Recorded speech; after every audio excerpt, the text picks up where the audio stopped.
Welcome everybody to my ethnography. I give it a title, Thinking Through Exploration. So now let's begin with my exploration of my life. I was born in a small city in the southeastern China, about 700 kilometers north of Hong Kong. And the city is small by China's standards and holds a population of 1.3 million people. It is famous for its history as one of the oldest academy situated just in the city center. And the city is also famous for its people who always believed to be speaking very loudly and energetically. Next, my family. Wait for a nice photo of me.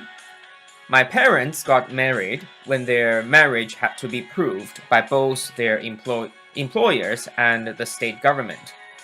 My father experienced dramatic ups and downs in his life due to the political instability, and my mother was a loved daughter from a less affluent family. I'm also going to show you some more photos of my family. This is a photo when we were traveling outside, and this one too.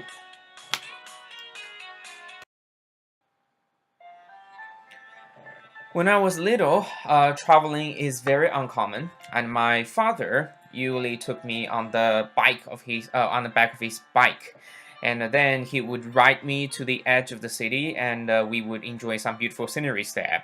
My father once rode for 35 kilometers to a remote mountain with me, and my father demonstrated very careful planning to make sure that the trip is covered in just one day.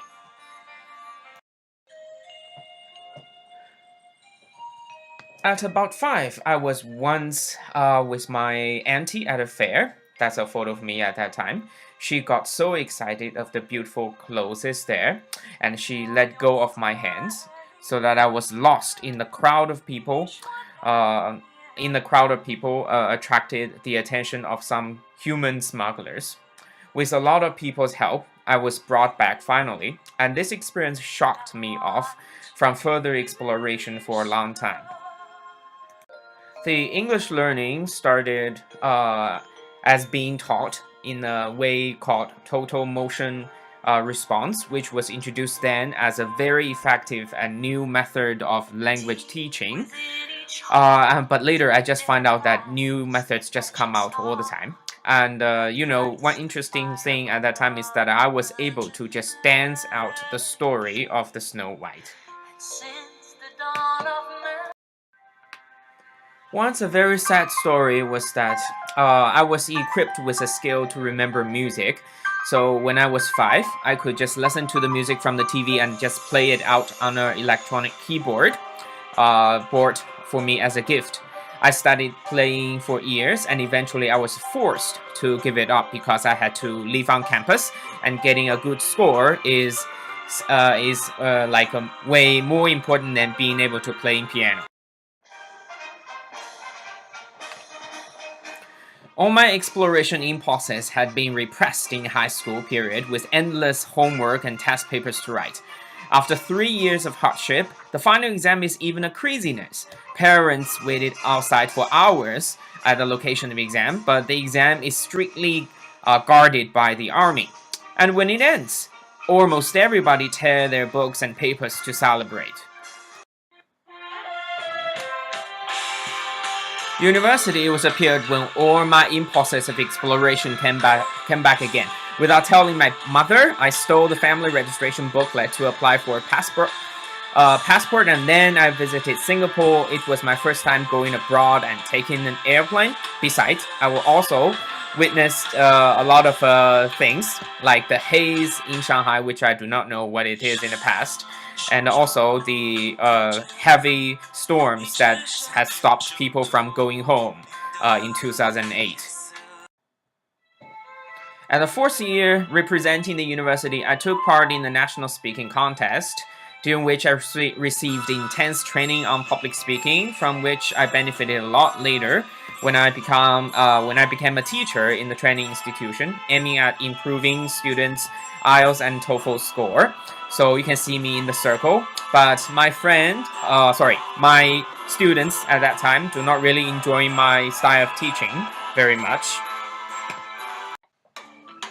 I used to think that one of the most valued benefit of becoming a teacher is having a class of 50 students listening to you listening to almost every order that you give.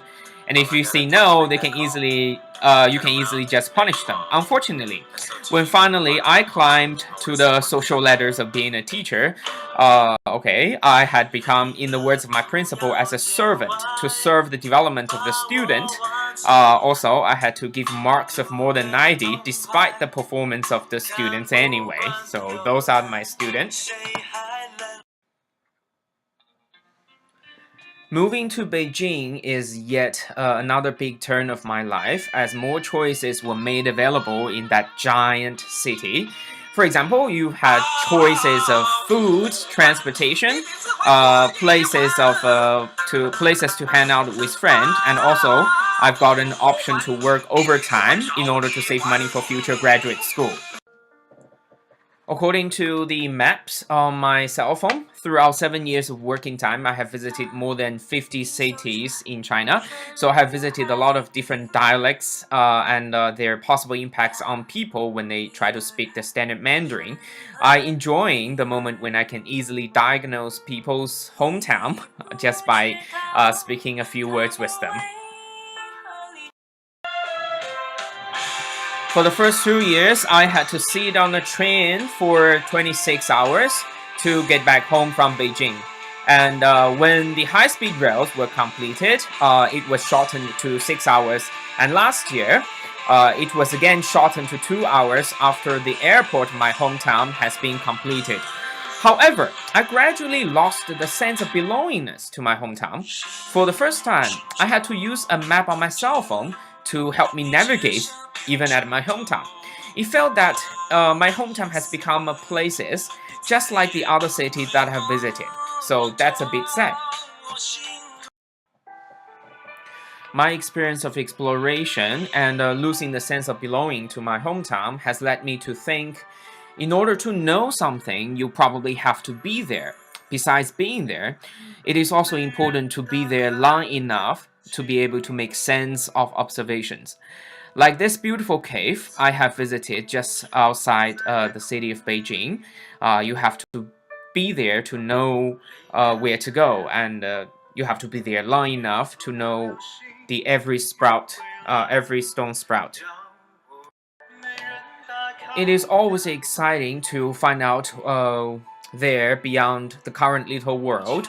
When you are young, the parents and the family is actually the world. And then it changes to study the university and the society or the city, the country. However, there's always going to be spaces unexplored. So never believe you have already seen the whole picture of everything. I believe to know is to connect. To avoid seeing oneself as distinctive. It is like to start a new connection between myself and the place, the people, and the phenomenon that I want to know. We can be critical of the connections we formed, but we just cannot deny the existence of such connections. Just like the pictures I've taken when I was in university, in this deserted stations somehow. Let's see, can you imagine that this beautiful railway station is actually connected to this one?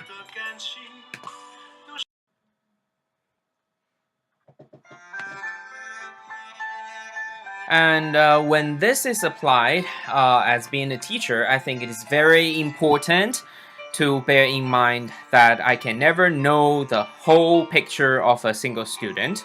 And I cannot generalize my impression of students and act accordingly based on one of my own observations, because there's always something out there that I do not really know about my student. Also, I believe I should also not afraid to relating myself to the students and form some kind of connectedness with them. I'm not sure if this applies to everyone, but I believe I can better do my job if I treat the students as relatable rather than as independent and generic learners. This is a picture of a teamwork that I've been doing with my student, which is quite interesting. speaking of a team, before I decided to come to Canada to do my further study, I was also promoted as a team leader. And it was my first time to lead a team rather than being a member of it. And a lot of complicated problems emerged that do not have a single perfect solution. There are a lot of tough decisions to make as well. And also, I believe it was a very good experience for me to practice my complex thinking.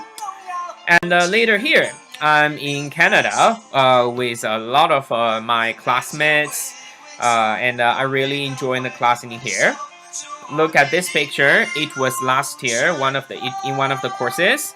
I was invited to just play one of the artworks of one of the indigenous students. I really enjoyed the experience of new exploration, and that's pretty much all for my ethnography. And thanks very much for listening.